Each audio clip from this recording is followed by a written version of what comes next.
The way that our court system operates, it's supposed to hear both sides and then issue a decision based on those two sides. But if only one side is in the room, only one side gets heard.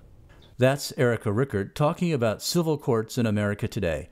She leads Pew's work to modernize the nation's civil legal system, which, even before the pandemic, has seen a dramatic rise in debt collection cases.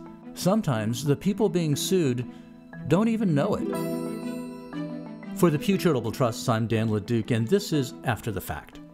If you haven't been in a courtroom, you've at least seen one on TV.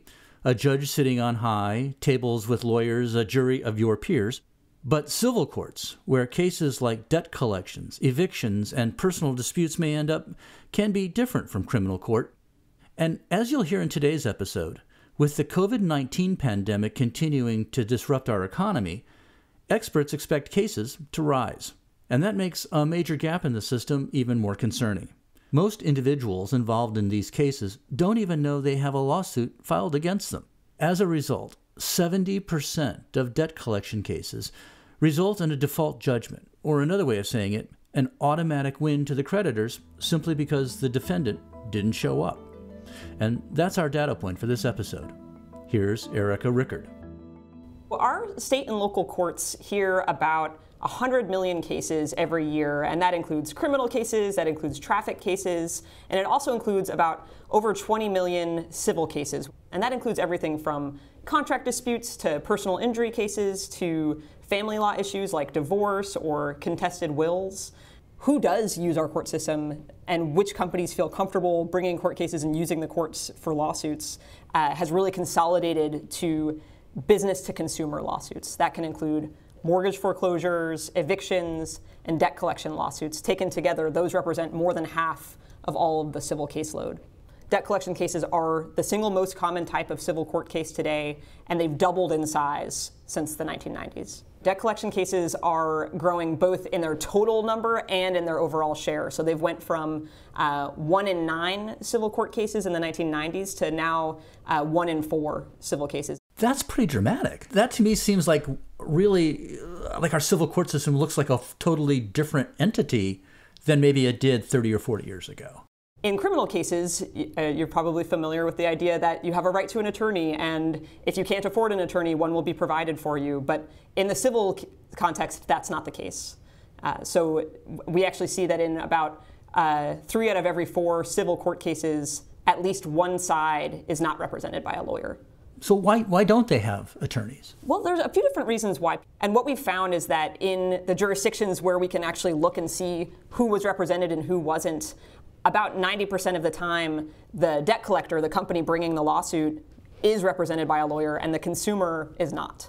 And some of the reasons could be that the amount of the debt is even lower than the cost of a lawyer. So if someone can't settle a $5,000 student loan debt or medical debt, then they're probably not going to be able to afford an attorney to be able to litigate that case. Another reason is simply that people aren't aware that they're being sued in the first place, so they can't go out and hire a lawyer to represent them. And so what happens if I'm sued for a debt and I never heard about it? I don't get my day in court, but the people suing me do? Unfortunately, in most jurisdictions, that's exactly what happens. So in the states where we've been able to look at court data, what we've found is that 7 out of 10 debt collection cases ends in what's called a default judgment, which means that the debt collector wins by default. They don't have to prove their case. They just win because they're in the room and the consumer didn't respond to the lawsuit. So the judge never reviews to make sure the right person was sued for the right amount. They just stamp the case in favor of the debt collector. Do we know why they're not responding? What we've uncovered in our research is that actually a significant number of these cases are resulting in a default judgment because the consumer wasn't aware that they were being sued. The rules for how to get notified about a court case and the rules for how a debt collection judgment can be enforced are really, really different from one another. So a debt collector might be able to find your employer and garnish your paycheck as a result of doing some investigation after the court case. But that wouldn't be the same way that they would be required to make sure that you knew about the court case in the first place. And we should be clear here that, in some cases, obviously, some of these people have the debt. They should be paying their debt. It's how, what we want to see happen in society. But if there is a dispute where you think you don't owe somebody and you've sort of walked away from a debt, that doesn't necessarily mean your troubles are over, because this sort of litigation then can continue. Right. The way that our court system operates, it's supposed to hear both sides and then issue a decision based on those two sides. But if only one side is in the room, only one side gets heard. And this is something that has been flying under the radar until relatively recently. Even though these cases have been on the rise, and even though so many cases end in a default judgment and in post-judgment collection actions, we really haven't been seeing what this volume might mean for us. So most courts don't actually collect and report on detailed information about what's actually happening inside the courthouse. So policymakers and other leaders haven't been as cued into this key issue until relatively recently. States, you say, are starting to recognize this issue. What are some of the ways they're starting to address it and maybe try to make things better? Well, what's heartening to me about this is that once state leaders start to understand what's actually happening in their state, there are a range of different actions that leaders can take and that transcend branch of government, they transcend political party. And Texas Supreme Court Chief Justice Nathan Hecht is one of those leaders taking innovative steps to modernize the civil court system. His state is one of only a few that is tracking data about debt claim cases. You, sir, have been on the court, you are the longest serving member of the Texas Supreme Court and the longest in the state's history. So let me ask you that. How has the civil system changed in recent decades? The number of cases has grown. The complexity of some cases on the civil side has grown, also on the criminal side. And of particular interest here, in the last few years, the number of cases filed to collect debt, usually consumer debt, has greatly multiplied. It really has been a phenomenon. Over the last 5 years in Texas, which is, as you say, all we have numbers for, debt collection cases have increased 55% in our general jurisdiction courts. That's the big court that handles everything. But 162% in small claims court. So they've more than doubled in the last 5 years. Now, this immediate past year, 2020, as you might expect, everything's down.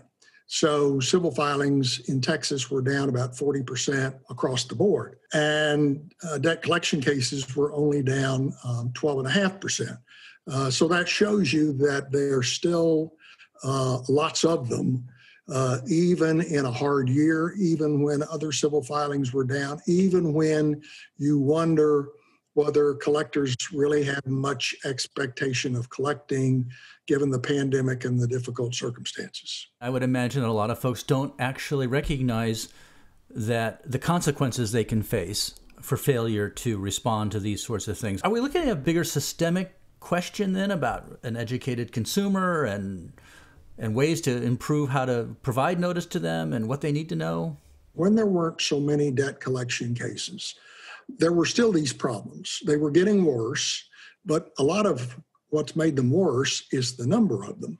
There's just so many more of them, affecting so many more people. But now it becomes the operation of the justice system with respect to these cases, eviction cases, their family case, a lot of other cases. The way the system operates has a societal impact. It's affecting everybody around you. It's affecting life in your community, and it's having a broader effect. And that's why the justice system is being constrained right now to try to figure out better ways to process these cases that are fair and that are more efficient. Could you explain a little bit more about the societal impact? What is the residual impact that spreads out in society that affects the rest of us? If debt collection cases are harder for creditors to pursue, then their collections are going to go down. And the cost of credit is going to go up. And then they're going to be more careful about who they extend credit to. So that includes you living down the street. You don't have any of these problems, but all of a sudden it's going to begin to affect you. On the other side, which is more the problem that we have right this minute, if it's too easy to get a default judgment against a debtor, then the failure already of his ability to repay what the debt that he's incurred just grows. So the default judgment will be for the debt, for interest in the past and in the future, for court costs. And so this will put a pressured people under even more pressure. So when you're there are really two ways of thinking about these issues. One is, how can we make court procedures more efficient? That's not so hard. What's harder is to weigh the impacts of these things on society, on community. How free do we want debt to be? Courts don't have any idea what the answer to that question is. We're not policymakers. We're just used to following the rules, following the law. But those are real questions that you have to consider when you're trying to handle as many cases as we're talking about. In Texas, 371,000 cases last year, and that's just one state. As you mentioned, the courts, of course, are used to sitting in judgment. That's your job, right? Facts come to you. You're more a receptacle in a process rather than taking the lead.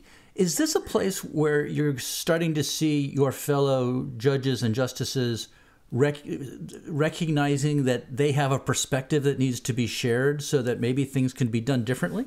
Yes. Again, this is a little bit of a cultural thing for the justice system. The justice system in the United States is, you probably heard it called the adversary system.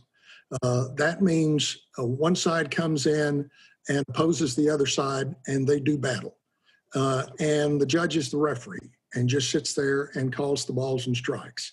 In most of the rest of the world, there are 4 other countries that have something of the system that we do, but almost all the rest of the world has what's called an inquisitorial system. And that means that the system is not so much about fighting as it is about finding out the facts and what happened. Now, you can say, well, why doesn't everybody do that? Well, the inquisitorial system has its weaknesses, and the adversary system we're used to, and we've used it for years. But it sometimes doesn't work, and it doesn't work in debt collection cases where one side of the docket, the debtors, almost never have a lawyer. So they're not really a very much of an adversary. And so when you say, well, what are we going to do about that? Well, 30 years ago, 40 years ago, we would have said nothing. That's the system that we've got. If you don't have a lawyer, you don't have a lawyer. You should get one. But now, particularly with this number of cases, but also as we have begun to see the justice system develop, you have to ask yourself, are there better ways to do this that are not so much adversarial? And that's hard for a lot of judges to get used to, because it means that they're not going to be purely referees. It means that they're going to be looking at the realities of the case and trying to make sure it reaches a fair result. I'm wondering if we are at some sort of almost historic moment in our nation's legal history. I mean, back in the 60s, we had the famous Gideon versus Wainwright case, right, that ensured if I was charged with a crime where my liberty was at stake, I was going to get a lawyer. For a far from well-to-do person who might have debt issues, having a judgment against them and not being represented can be just as crushing as losing their liberty. Right. Are we at a time like that in the country? Well, I think we're at a time where we've got to look at the operation of the system and reconsider what's fair. Because we want to be sure that debtors are fairly protected, but creditors have rights too. You signed up, you owe the money, you should pay it. It's just trying to readjust. On the lawyer side, Gideon versus Wainwright in the early 60s said that every criminal defendant gets a lawyer appointed by the government and paid by the government. And it's just, the U.S. Supreme Court said, under the U.S. Constitution, liberty is too precious an interest to jeopardize when criminal defendants don't have lawyers. Okay, we've gotten used to that. Everybody who's watched one single crime show on TV knows that the police are going to tell you right off the bat, you got the right to a lawyer. If you can't afford a lawyer, one will be appointed for you. What about on the civil side? Should the government pay lawyers to keep people from paying their debts, or keep people from being evicted, or in lots of other situations, or maybe just across the board, so that if you're too poor to afford a lawyer, the government will pay for one for you? There's a lot of different views on that. Some people say, no, the government, liberty's not at stake. The government has no business in that.